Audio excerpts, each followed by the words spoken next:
Días. De nuevo, muchas gracias por la invitación. Hoy vamos a hablar de un tema un poquito diferente al que conversamos el día de ayer. Ayer hablamos sobre tuberculosis y lo que tenía que ver básicamente con la infección tuberculosa latente. Hoy, después de la excelente charla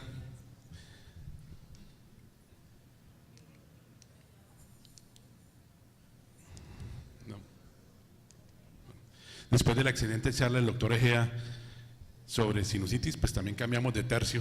Creo que es un tema un poco diferente, pero igual creo que reviste la importancia que tuvo la anterior charla que me precedió. Un saludo también desde mi universidad, la Universidad Industrial de Santander. No traje fotos tan bonitas como la última que nos mostró el doctor Egea de Barranquilla, pero Bucaramanga está muy bonita también. La siguiente, por favor. Objetivo de la charla. Voy a poner un flujograma viejito que existe sobre el manejo de insuficiencia respiratoria aguda o dificultad respiratoria aguda en pediatría. Planteo algunas cosas adicionales que yo les enseño siempre a mis estudiantes allí en la universidad para que ellos, cuando vean un niño con dificultad respiratoria en urgencias, tengan en mente esa serie de posibilidades de abordar al niño. A mí realmente lo que me interesa en el manejo inicial es que el abordaje de urgencias sea el adecuado para que uno le dé el tratamiento adecuado. Si uno hace el abordaje adecuado en urgencias, posiblemente el manejo va a ser mucho más sencillo. Entonces se proponen cosas como la importancia de siempre, eso no es nada nuevo, la anamnesis y el examen físico. La etiología según el grupo etario ya comienza a ser significativo para empezar a hacer el diagnóstico diferencial. Además de eso, una propuesta que es muy sencilla, pero que es desde el abordaje clínico radiológico de los 5 grupos sindromáticos más frecuentes que uno podría esperar de un niño que se presenta con dificultad respiratoria en urgencias desde el punto de vista clínico radiológico. También tener en cuenta que no solamente tiene que ver la etiología según grupo etario, sino la ubicación topográfica de la enfermedad, según los síntomas y signos que presenta el paciente, lo hace uno sospechar que tiene el paciente y según ello hacer un abordaje, como decía, inicial adecuado para el paciente. Y a mí, como decía ayer, soy ayepólogo, algunos creemos en el AYEPI, otros no tanto, pero creo que el AYEPI nos ayuda también a hacer algún abordaje desde el punto de vista de urgencias del paciente que tiene dificultad respiratoria.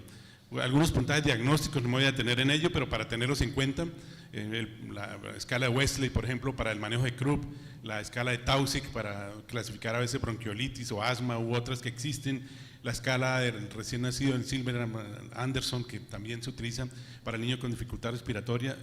Simplemente le voy a mencionar un tratamiento inicial y unas conclusiones. La siguiente, por favor. Cuando uno tiene un paciente en el servicio de urgencias que tiene urgencia de aire o francos signos de dificultad respiratoria, en este caso voy a mostrar la diapositiva más adelante con la radiografía correspondiente al diagnóstico que tenía el paciente, y en este caso era un paciente también con una bronquiolitis. No les adelanto porque quiero mostrar la foto para que vean que siempre hay patologías que uno tiene que llegar a ellas, es simplemente con una buena anamnesis, un buen examen físico, y lo hace a uno hacer un abordaje adecuado desde el punto de vista de urgencias. Siguiente.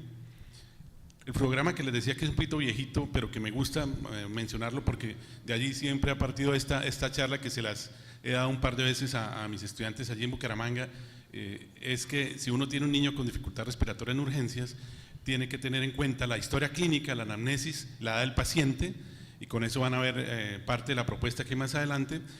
Hay que ver si el inicio de la dificultad respiratoria es súbito o es progresivo, hay que ubicar dónde puede provenir la enfermedad, si es una patología que podría implicar la vía aérea superior o la vía aérea inferior, si el niño tiene fiebre o no, y muy importante porque yo les digo, todo niño que llega a urgencias con dificultad respiratoria por primera vez debe tener al menos una radiografía de tórax, ¿sí? Al menos una radiografía de tórax. Y entonces con la buena anamnesis y una radiografía de tórax uno puede hacer muchas cosas por ese niño que está allí enfrente de uno con dificultad respiratoria. Siguiente, por favor. Entonces, este autor es un poquito viejito, pero estas son cosas clásicas que no cambian. Propone que uno, cuando aborda desde el punto de vista examen físico sistematizado a un niño con dificultad respiratoria aguda en urgencias, debe tener pasos que evalúen la posible gravedad del cuadro y la posible urgencia, a la cual obliga a uno a hacer intervenciones inmediatas.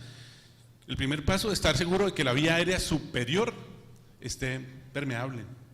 Pues si el niño está sofocado con un cuerpo extraño y uno puede hacerle una maniobra de Heimlich o alguna maniobra de entrada, ya está resolviendo en gran parte el problema.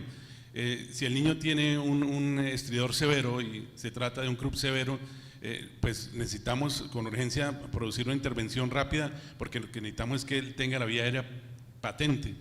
El segundo paso es el control neuromuscular, o sea, eso es en segundo lugar. La mecánica de la respiración, el compromiso de la vía aérea inferior puede esperar un poquito más. Si hay compromiso parenquimatoso, obviamente depende del grado de compromiso parenquimatoso y la patología que lo esté produciendo. Y también uno tiene que evaluar que hay niños que ingresan a urgencias con dificultad respiratoria que no tienen patología respiratoria. Hemos tenido sorpresas también de niños que se les empieza a manejar una supuesta neumonía y resulta que tiene una cetoacidosis diabética porque está respirando rápido y está con su respiración de Kussmaul y uno no tiene en cuenta una buena historia. Por eso la base sigue siendo la historia clínica. Siguiente. Entonces, el otro tercio de la exposición tiene que ver con los grupos de edad y las posibles enfermedades que en urgencias encuentra uno produciendo dificultad respiratoria en los niños. El recién nacido, membrana hialina, neumonía neonatal, broncoaspiración de meconio, taquipnea transitoria, neumotórax, hipertensión pulmonar, cardiopatía congénita o una enfermedad pulmonar. Ustedes vieron una exposición en los pósters que estuve viendo, muy interesantes, por cierto, me parecieron. De hecho, los invito a que los envíen a Bucaramanga, al Congreso de Neumología Pediátrica, en mayo, si lo quieren hacer. Allá son bien recibidos, porque tenemos también un concurso muy atractivo para las personas que envíen casos clínicos, póster y trabajos libres para presentación. Los lactantes, la bronquiolitis, empezó nuevamente la epidemia en este momento. Hablaba ayer con Oscar, en Bogotá tienen epidemia, me imagino que en Barranquilla, nosotros en Bucaramanga en este momento tenemos una epidemia de bronquiolitis que nos está haciendo bastante daño. El Krupp, tuvimos los meses anteriores epidemia de Krupp, bronconeumonía, infecciones bacterianas, cuerpo extraño, muy importante empezar a considerarlo en los lactantes. El estado asmático y las cardiopatías congénitas que no han sido diagnosticadas oportunamente o que ya se conoce la condición del paciente, pero llegan con signos de insuficiencia respiratoria por una descompensación desde el punto de vista hemodinámico. La siguiente. Entonces, muy sencillo, la propuesta no es mía, es del doctor Leroy Thomas, que dice que uno siempre debe abordar al paciente poniendo en la base de un triángulo equilátero los síntomas y signos, que con base en esos síntomas y signos, en el otro lado del triángulo, uno coloca las posibles patologías que pueden producir esos síntomas y signos, y en el otro lado del triángulo coloca uno el patrón radiográfico. A mí me fascina ese enfoque, y uno con esa triangulación, digámoslo así, puede decir si se trata de un recién nacido, prematuro, que tiene dificultad respiratoria y encuentra uno esta radiografía, pues ese paciente tiene una enfermedad de membrana hialina, por ejemplo. Entonces, los síntomas y signos, la edad, la prematurez, el otro lado, las posibles enfermedades, el prematuro puede tener también una neumonía, puede tener una membrana hialina, puede tener pues un congénito pulmonar, pero ya evaluando ya la radiografía puede uno empezar a decir se trata posiblemente de una enfermedad de membrana hialina. Entonces, ese método de la triangulación funciona también para el abordaje inicial del paciente en urgencias. Por eso les decía que la propuesta es muy sencilla: tener una buena anamnesis, un buen examen físico y una radiografía de tórax. Y de ahí en adelante parte todo lo demás. Y conocer desde el punto de vista topográfico, desde el punto de vista etario, cuáles son las enfermedades que más frecuentemente acompañan a los niños, según los grupos de edad y según la topografía, la entidad que le está causando la dificultad respiratoria. Siguiente, por favor. Este es el niño que les decía. Este niño tenía una lesión, este niño había tenido una bronquiolitis y tenía una lesión de si ustedes ven aquí, una hematomita y tenía una zona de celulitis en ese sitio. Y ese niño regresó después de una semana de haber salido de la hospitalización de la bronquiolitis con dificultad respiratoria. Y ese niño tenía esto.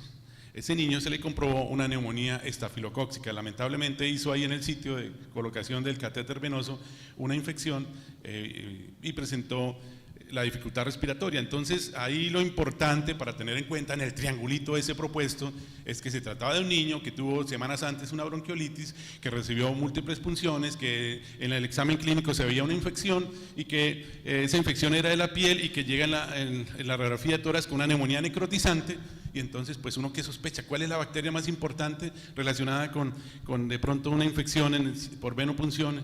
Y en este caso un estafilococo aureus, en este caso adquirida intrahospitalariamente, y esa era la causa de la dificultad respiratoria de este paciente. La siguiente. Y lamentablemente también vemos en nuestro medio violencia. La historia es muy sencilla. Un niño que en medio de una riña familiar, el papá le disparó a la mamá y le pegó fue al niño. Miren la esquirla, le produjo una contusión pulmonar, le produjo algo neumotórax y ese niño pues llega con dificultad respiratoria. Pongo ese ejemplo dramático, pero es la realidad a veces en nuestro país. Siguiente. Siguiente. Se pegó. Ahora, los preescolares, el asma.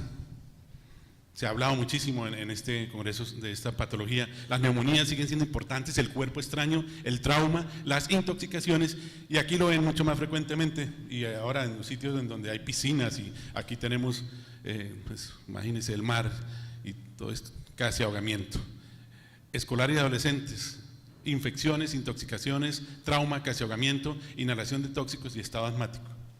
Entonces esas son las patologías que uno tiene que pensar en los pacientes según los grupos de edad. Siguiente, ejemplos. Paciente con asma, miren signos de hiperinsuflación, diafragmas planos, aumento de la radiolucidez retroesternal. Siguiente. Tal vez las fotos son pesadas y por eso se demoran en pasar. Lo que quiero decir es que en el lado del triángulo entonces el paciente con asma, la radiografía, y con eso uno empieza a suponer cosas. ¿No pasa?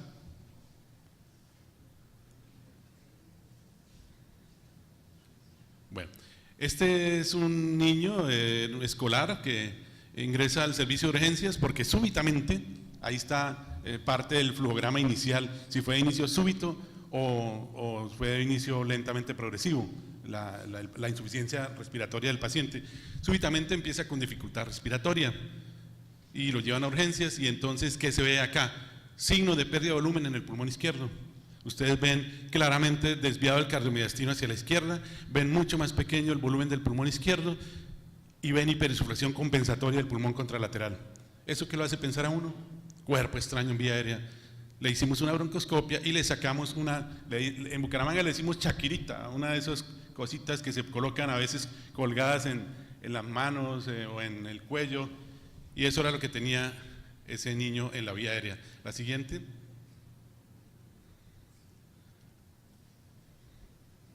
Créanme que sale más rápido en mi computador, pero bueno, hay que tener un poquito de paciencia. De nuevo recuerden, la base del triángulo, dificultad respiratoria, inicio súbito. Esa es la historia clínica. El otro lado, la radiografía, pérdida de volumen. Dificultad respiratoria súbita y pérdida de volumen en un niño, hasta que no se demuestre lo contrario, es un cuerpo extraño en la vía aérea. ¿Sí? Ese es el método de la triangulación del Leroy Thomas. A mí me gusta mucho y creo que lo hemos estado trabajando ya varios años allí en la UIS con los estudiantes de medicina. Contusión pulmonar, un paciente que tiene un accidente con perdigones y se produce una contusión pulmonar, pues la causa de dificultad respiratoria pues está clara. Siguiente. Ahora, parte de la propuesta también tiene que ver con los 5 patrones, digamos que desde el punto de vista clínico y radiográfico que más frecuentemente vemos en pediatría. Uno es el síndrome de condensación pulmonar. Me da una pena repasar la semiología, pero es que se nos está olvidando, ya no usamos el fonendoscopio, ya no nos gusta percutir los pacientes, ahora el paciente llega a urgencias y de una vez tomografía axial computarizada del tórax. Un poquito exagerado, pero a veces pasa. Entonces, que no se nos olvide la palpación, la percusión, la auscultación, y con base en ello, y la inspección obviamente, y con base en ello nosotros podemos decir muchas cosas. Entonces el síndrome de condensación pulmonar, con todo esto de semiología que todos sabemos, no me voy a poner a repetirlo. La siguiente, y si uno encuentra un paciente con esas características, pues y tiene dificultad respiratoria, le pide la radiografía y le encuentra esto. Entonces ya miraron que ese paciente tenía fiebre, que empezó con un cuadro de estado gripal una semana antes, después empezó a hacer fiebre, después empezó a hacer síndrome de dificultad respiratoria y tiene matidez y tiene pectoriloquia y tiene aumento del frémito vocal.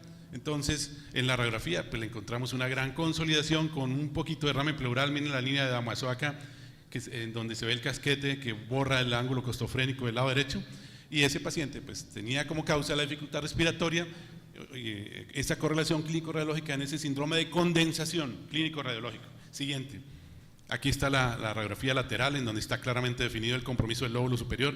Miren tan bonito que se ve el lóbulo medio acá y el lóbulo inferior aquí. Siguiente. Que conste que me voy a demorar el doble, pero porque pasa lento.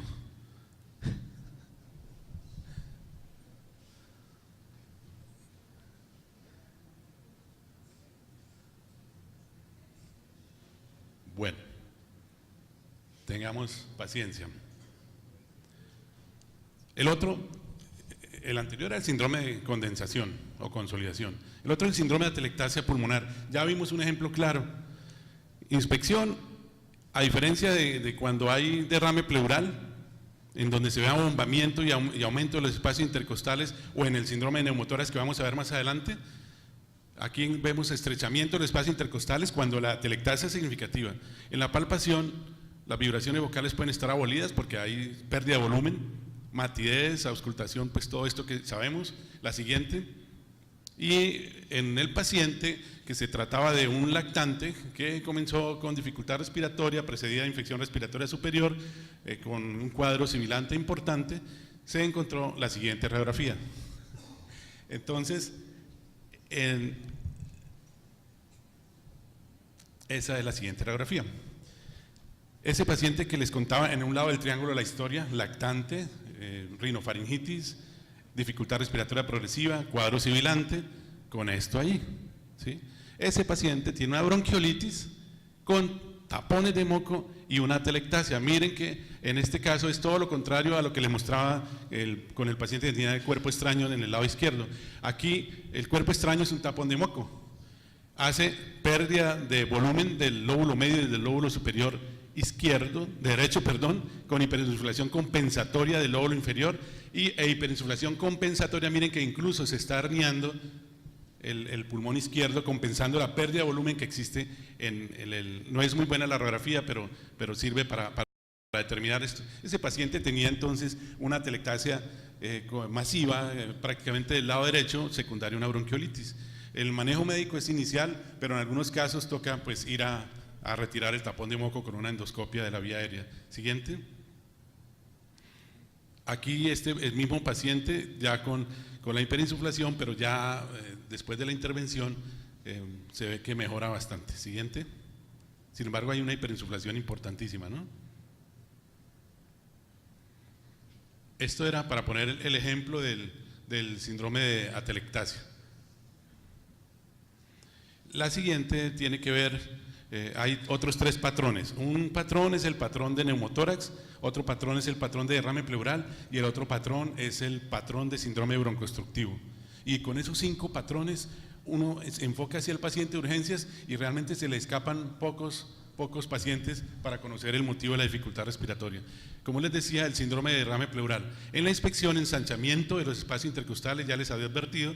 En la palpación, las vibraciones vocales pueden estar abolidas porque el derrame pleural puede ser sangre, hemotórax, kilotórax, líquido por ejemplo, hidrotórax en un dengue, lo que nosotros creemos dengue, o una insuficiencia cardíaca o un síndrome nefrótico, y obviamente en piema, ¿sí?, con pus en el espacio pleural.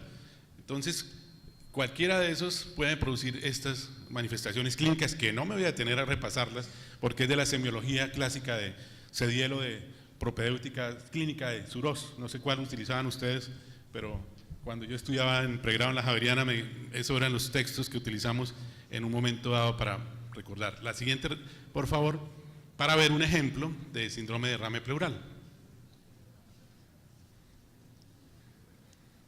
Este es un paciente de los nuestros de Bucaramanga con dengue. Hacen como complicación algunos de ellos un hidrotórax, importante. Ustedes ven lo que les decía, aumento de los espacios intercostales, obviamente un hemitórax opaco, desviación del cardiomediastino hacia el otro lado, a diferencia de la telectasia, en donde la desviación del cardiomediastino es ipsilateral, en el derrame pleural hay fenómeno de masa por el líquido y se desvía hacia el otro lado. Son cosas elementales que me perdonan que se las digan, pero son detallitos simples que hacen que uno establezca diagnósticos diferenciales significativos. Siguiente. El síndrome de neumotórax. Un neumotórax importante, hay abombamiento del hemitórax, vibraciones vocales abolidas, hay timpanismo en la percusión, en la auscultación puede haber soplo anfórico, que dicen que es el sonido que se produce cuando uno sopla a través de una botella vacía. Hagan el experimento y eso es lo que describe la semiología. Y auscultación de la voz, ausencia, porque está ocupado por aire el espacio pleural. Siguiente, por favor. Y para ver entonces, este es un recién nacido que súbitamente empieza dificultad respiratoria y entonces es un paciente que tiene un neumotórax espontáneo recién nacido. Entonces, de nuevo, el triángulo recién nacido, en el otro lado del triángulo es la historia de dificultad respiratoria súbita, en el otro lado del triángulo la radiografía, y con esto aire, no hay vasculatura, pérdida de volumen del pulmón, que es colapsado aquí, y todo lo demás es aire hiperinsuflado, completamente desviado el cardiomediastino hacia el otro lado, y un tubo a tórax que recién le pasaron. Esto no es un proyectil, es un tubo de tórax con punta de titanio elegantes que colocan a veces los cirujanos pediatras. La siguiente.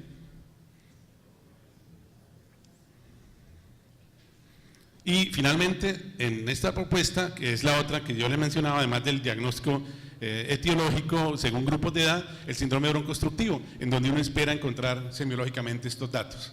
Sigue, por favor.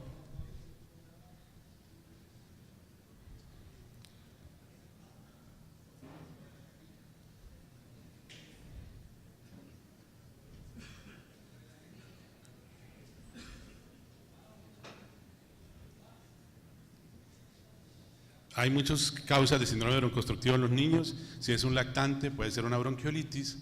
Si es un lactante o un niño escolar o un adolescente, puede ser una crisis de asma. Si es un paciente que tiene ya conocida una enfermedad, una fibrosis quística, podría ser una exacerbación de fibrosis quística del paciente que ingresa a urgencias con dificultad respiratoria con el diagnóstico ya conocido. Entonces, en el lado del triángulo, ¿qué está? Pues la historia clínica. En el otro lado vienen las radiografías y en el otro lado vienen las posibilidades diagnósticas. El método, se lo voy a repetir todas las veces para ver si van y lo leen, el método de la triangulación del Leroy-Thompson, que me gusta mucho. Siguiente. Entonces, este era un paciente conocido con fibrosis quística, ya tiene algunas zonas posiblemente de bronquiectasias, tiene zonas de atelectasias, segmentarias, compromiso del lóbulo medio, hiperinsuflación, ingresa con dificultad respiratoria, una exacerbación por pseudomonas aeruginosa en un paciente con fibrosis quística. La historia es muy importante. Siguiente. Y este es el compromiso del lóbulo medio que se ve claramente en la lateral, los signos de hiperinsuflación, el aumento del diámetro AP, pero ya es un paciente previamente conocido. Siguiente.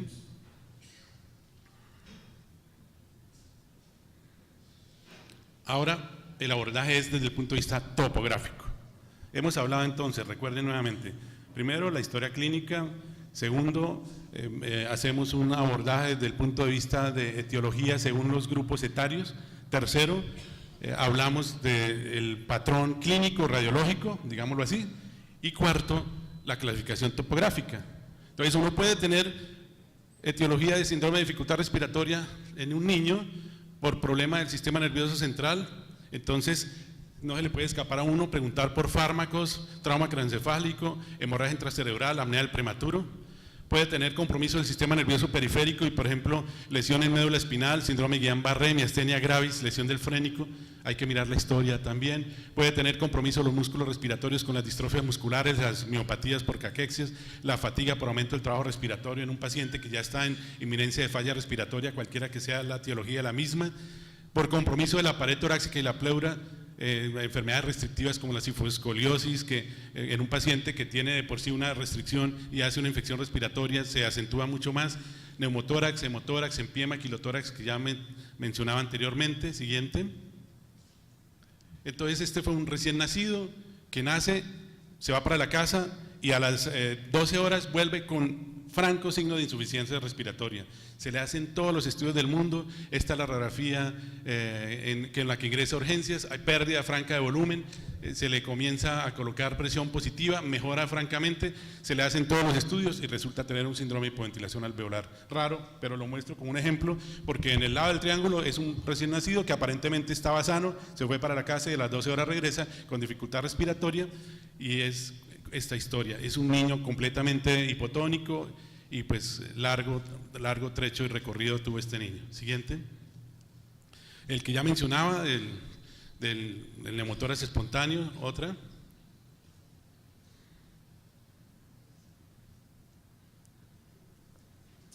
Esto para hablar de ubicación en el tórax, en el compromiso del tórax, en el diagnóstico topográfico, que es la cuarta propuesta para el abordaje del paciente con dificultad respiratoria. Lo que yo quiero finalmente es que uno entrecruce toda esa información y con toda esa información entrecruzada llega el diagnóstico y entonces se hace el abordaje adecuado.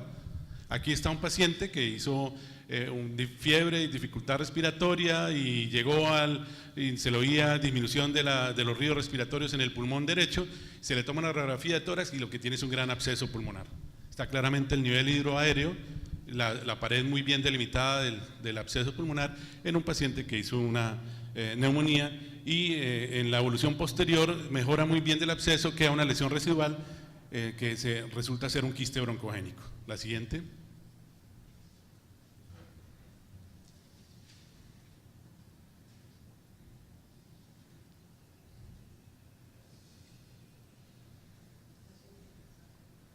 Entonces en el lado del triángulo, fiebre, dificultad respiratoria progresiva.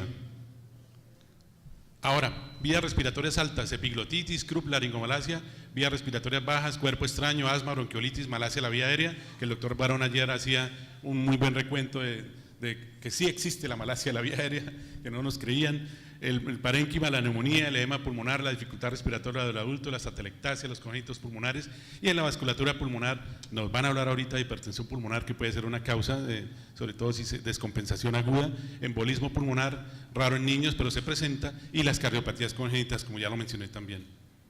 Simplemente para mostrar una endoscopia de una laringomalacia, vean los aritenoides que se meten, la epiglotis que se entorcha, el cierre de la región glótica. Siguiente. Mira aquí cómo progresivamente se va produciendo la imagen. Siguiente.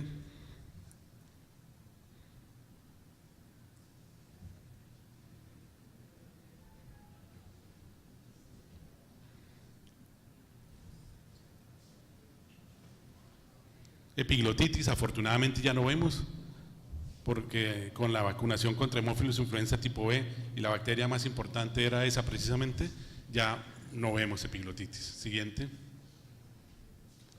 Neumonía, siguiente, para hablar de topografía.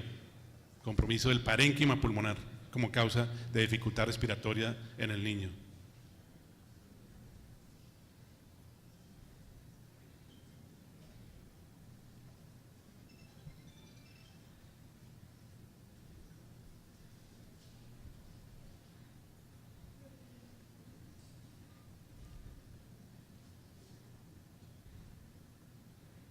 Entonces, ya les había dicho el triángulo nuevamente. En un lado el triángulo historia clínica, en el otro el patrón radiográfico y en el otro las posibilidades diagnósticas.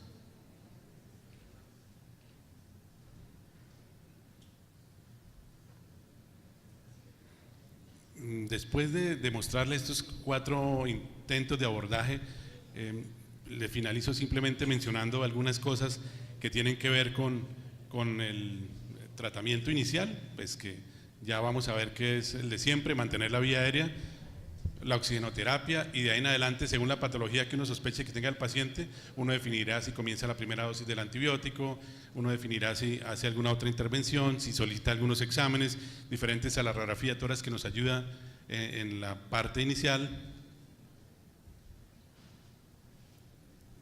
El computador inteligente está lento hoy, está con resaca.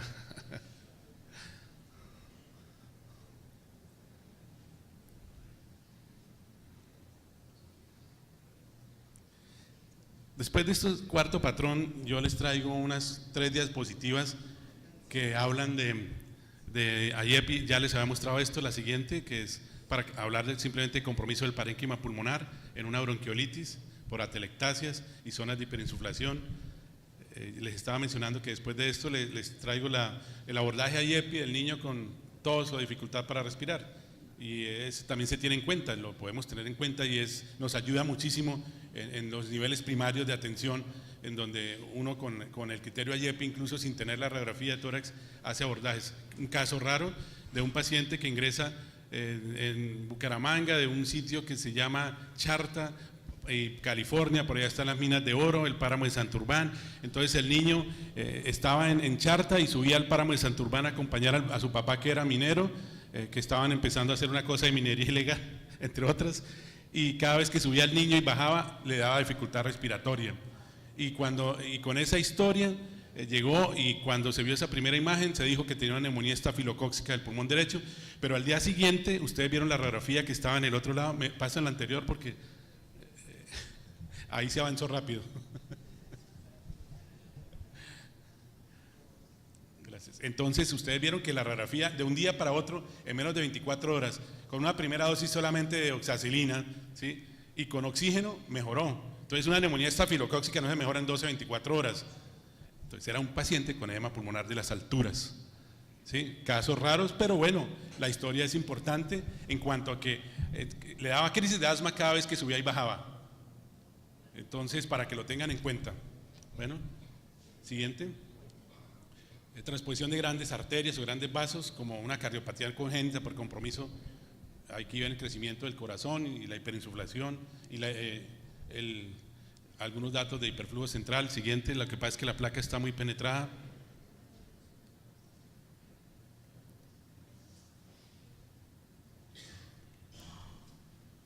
Y la presentación del niño con dificultad respiratoria desde recién nacido, cianosis, o sea, hace la radiografía, se ve el corazón grande. IEPI simplemente dice, tiene el niño tos o dificultad para respirar, tiene el niño o la niña tos o dificultad para respirar.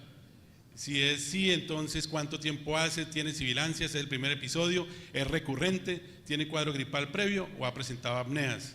Entonces, miren lo importante del abordaje. Si hay sibilancias, si el primer episodio es un lactante, puede ser una bronquiolitis o puede ser un asmático. Si es recurrente, es más frecuente que sea un asmático. Y si tiene recurrencia, y además de asma, puede ser muchas otras cosas más. Entonces uno definirá qué abordaje le hace. Si tiene cuadro gripal previo y es el primer episodio, lo más probable es que sea una bronquiolitis, y según la edad. Y si ha presentado apneas y es un recién nacido, pues pueden ser apneas centrales, puede ser una bronquiolitis, puede ser un síndrome coqueluchoide toferinoso, y de ahí en adelante uno empieza a revisar. Siguiente. Y entonces, pues no me voy a detener en esto. Entonces se mira neumonía grave porque tiene tirada subcostal, solamente neumonía porque tiene taquipnea y tos o resfriado. Es una forma más sencilla, pero unido con todo lo anterior que les he hablado, también sirve para abordar a nuestro paciente con dificultad respiratoria. La siguiente.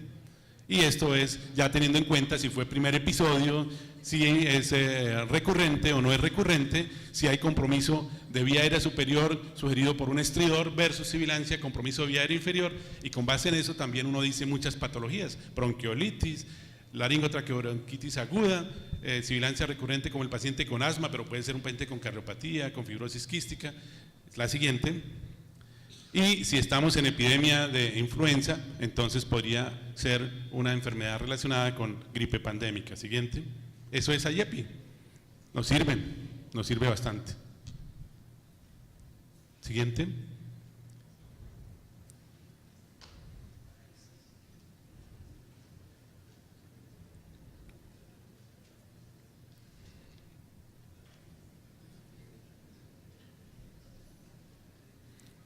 Finalmente, estas últimas diapositivas, los índices que les decía, eso uno no se lo tiene que saber de memoria. Hay tablitas ahí puestas en urgencias y va y uno las mire según la patología, empieza uno a clasificar el paciente para hacer el tratamiento.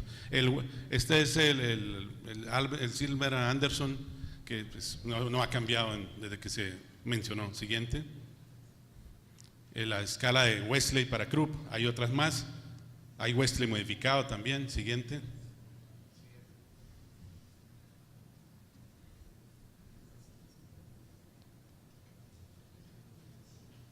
La siguiente es una escala para bronquiolitis o para asma, la de Taussig, aunque hay otras más. que se pueden utilizar. Cuando pase la siguiente van a ver que es la de Tausig. La siguiente.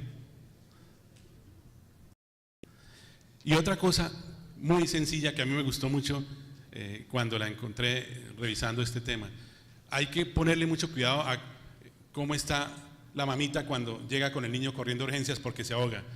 La mamá está tranquila, el niño luce con buen aspecto, lo podemos hacer como la atención habitual, ese es como el triaje, digámoslo así.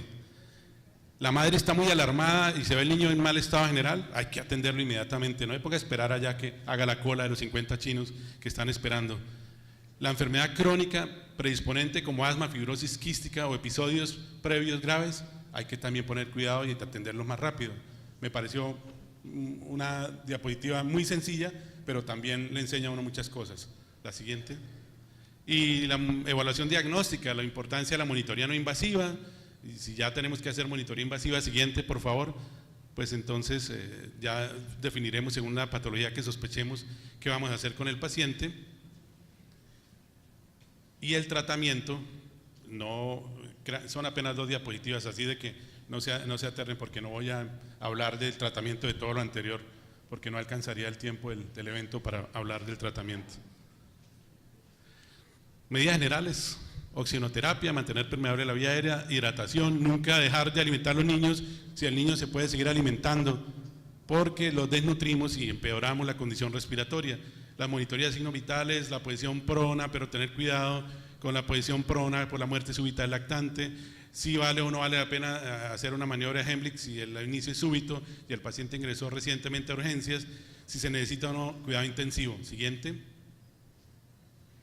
Medidas específicas: intubación o no, soporte ventilatorio, CPAP no invasivo. Hoy día la ventilación no invasiva ayuda muchísimo. Cirugía, toracostomía, traqueostomía, broncoscopia, otros inotrópicos, corrección electrolítica, heliox, transfusión, surfactante, antibióticos. Finalmente, lo más importante, si uno tiene, con base en el enfoque anterior, el diagnóstico, hacer el manejo de la causa de base. Siguiente. En conclusión, ya para terminar, se debe clasificar adecuadamente al paciente con insuficiencia respiratoria aguda o síndrome de dificultad respiratoria aguda. La propuesta es con el examen físico, obviamente, y con una buena historia clínica, abordaje desde el punto de vista etiológico, según los grupos de edad, abordaje desde el punto de vista topográfico, abordaje clínico radiológico, tener en cuenta IEPI. Con eso uno puede hacer maravillas en el servicio de urgencias para tener un abordaje adecuado, un diagnóstico adecuado y un abordaje adecuado.